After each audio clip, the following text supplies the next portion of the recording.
This is Hannibal and Piper here from thehannibaltv.com, and we just finished watching the Charlotte Flair shoot interview with Steve Austin, which I enjoyed it. I do think Steve Austin is by far the best shoot interviewer in wrestling. I would put myself second, but I would say I'm number one on YouTube.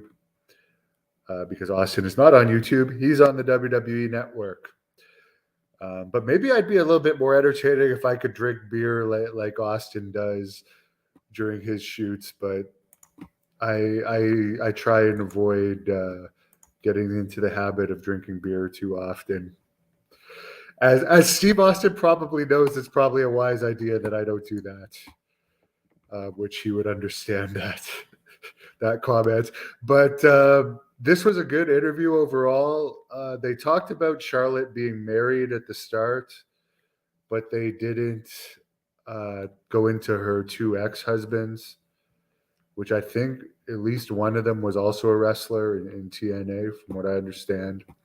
They didn't go into Andrade at all. Honestly, I don't think that marriage is going to last. We'll see if it does or not. But from everything I've read about him behind the scenes, he seems like a real piece of trash and one of the most overrated wrestlers. I mean, he's under AEW contract now, and they're not even using him.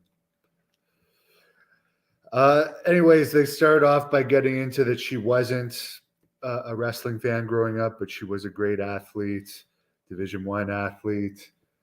And she got into wrestling. One of the main reasons was because her and Reed were had a friendly kind of competition going on. And he really wanted to be a wrestler, but apparently when Triple H talked to her about joining WWE, he made it clear to her that they weren't going to sign Reed.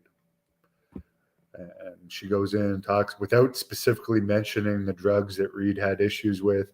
She mentions he was a drug addict and was having problems.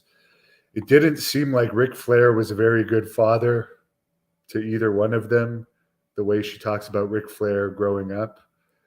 She did mention once Reed passed away that Ric Flair went into rehab, and that would have been probably around 2013. And she brought up that when she was considering getting out of volleyball, Ric Flair didn't really have a conversation with her about it or anything. It seems their relationship is better now, which is good to see. Obviously, Ric Flair is still drinking. I don't know what the rehab was for, if it was for alcohol or what. But all she really said is he went into rehab in Tampa. She talks about starting with FCW and being a protege of Dusty Rhodes, who all the FCW guys put over. Again, I don't know if there's ever been the last two real WWE stars, legitimate stars, have been Charlotte Flair on the female side and Roman Reigns from the male. They're both from FCW. You could say Ronda Rousey's been a star on the female side, but she's not really. I would say she's underachieved in WWE, and she was already a UFC star. And I know she was trained in NXT, but she was already famous. So we can't really say there's been like a legitimate star from NXT so far. She talks about being with Bayley and Sasha Banks from the start. I remember seeing, when I was doing security, I remember seeing Natty against Charlotte in Ottawa at the 2016 SmackDown taping. And I remember hearing them. They were talking about their match. They were calling their match loud enough that you could clearly hear the match being called. So that was the only thing about seeing her early on where I could see some flaws, but obviously she's become a big star. And I've never seen her wrestle in person since, but So I don't know if you could still hear her loudly calling the matches, but she's definitely become a big star. They go into a bunch of her WWE matches where they review them. She acts very critical of herself in many of those matches, and says like she didn't really come into her own and have more confidence until more recent years. Austin is a fan of hers, speaks very positively of her matches. They talk about the incident, the quote unquote incident that happened recently. I think it was last year.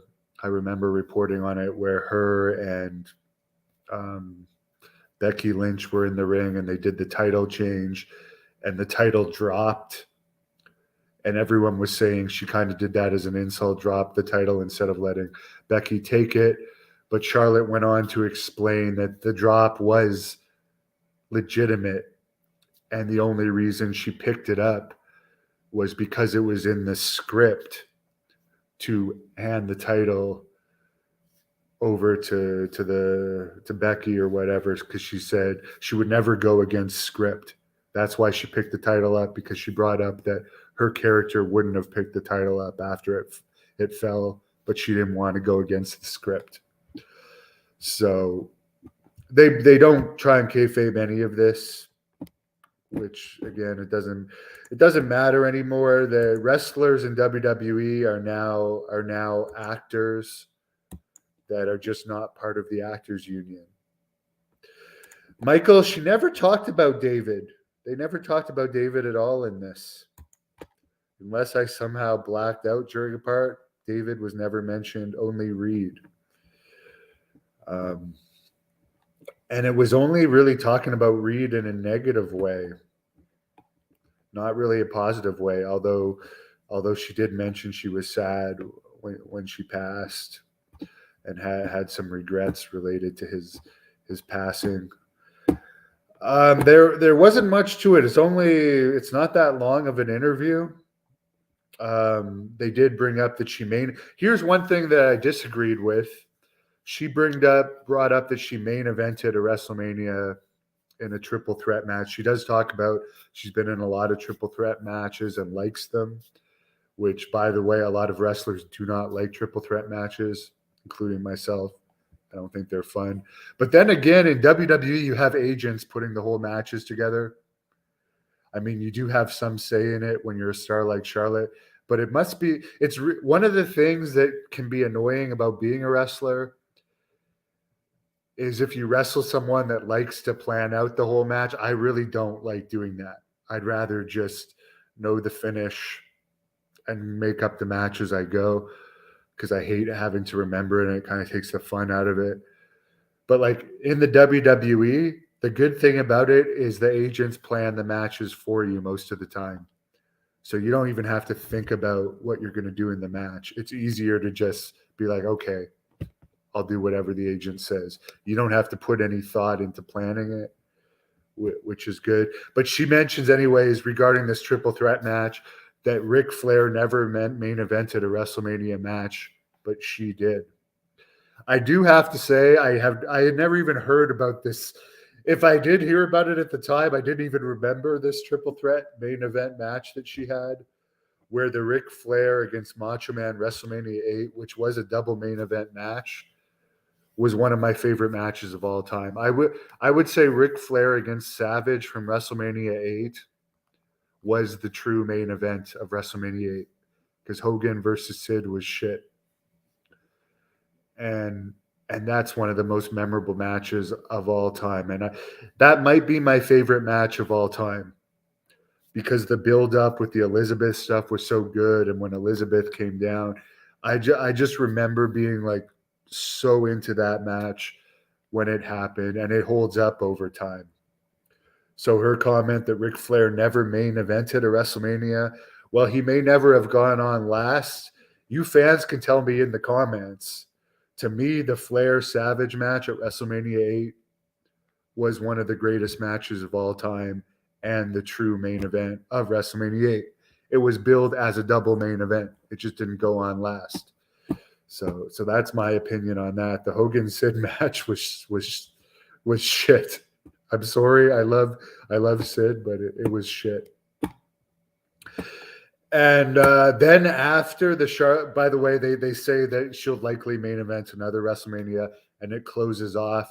And then the end goes into Mandy Rose. It turns into like a 10 to 15 minute piece on Mandy Rose without Austin to close off the interview.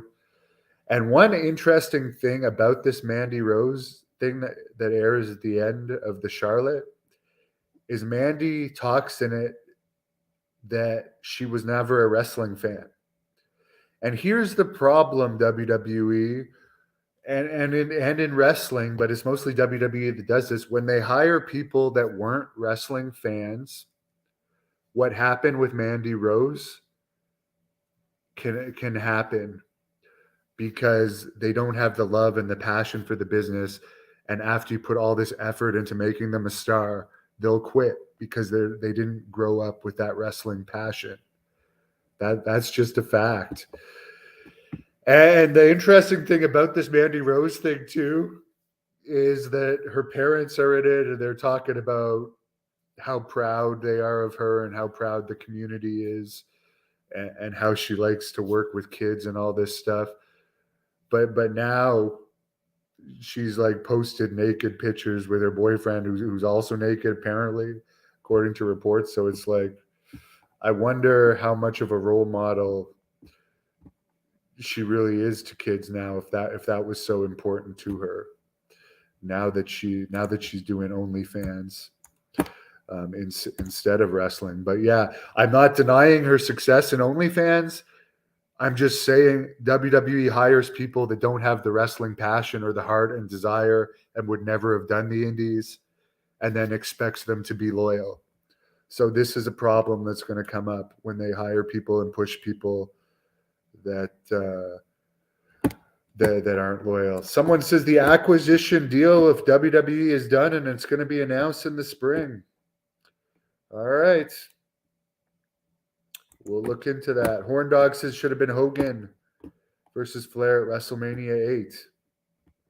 So there you go. That's my review of the Charlotte shoot interview with Steve Austin. Interesting overall. It's worth watching, in my opinion, if you're a shoot interview fan. Thank you for watching the Hannibal TV. Please like this video if you enjoyed it, and click the subscribe button to not miss any of our latest shoot interviews, match videos, or